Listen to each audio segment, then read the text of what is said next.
I am Donald J. Trump, and I am here in Belgium.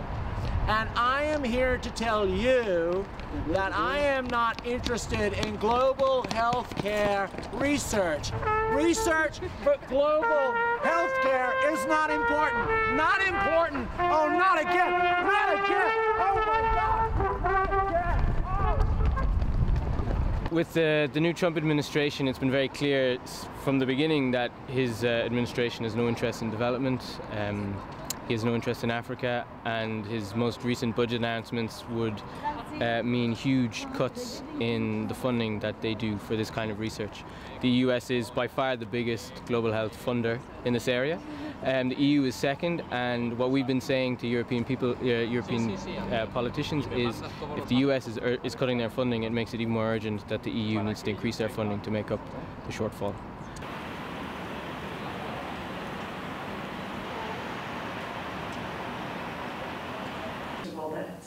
I wonder if the summit wasn't in November or something like that. But fundamentally, what's important for President Trump when he comes to this town is to develop a face-to-face relationship with EU leaders.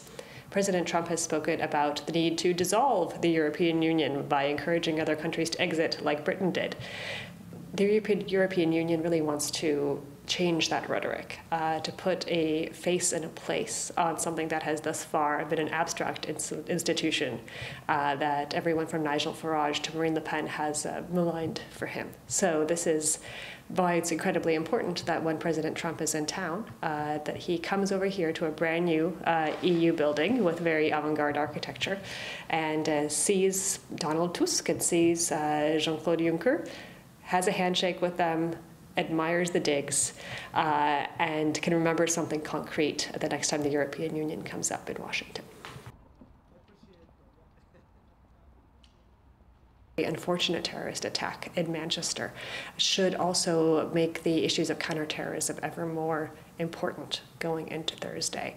Theresa May, all of the leaders of Europe are going to be looking at this because, again, it is something that comes up over and over again. It's human lives, in this case, children, teenagers, who were killed. And the Europeans and the Americans need to have a better solution for this. NATO is reorienting itself to become a much stronger counter-terrorist actor.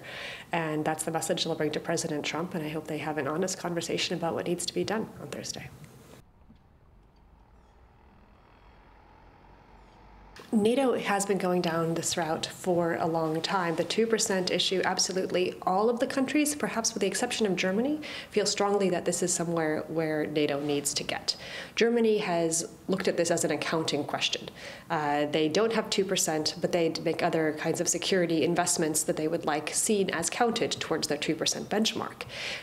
But across the board, all of the NATO member states feel strongly that investments in security and defense are very necessary. If they can say it more loudly for President Trump, then they will.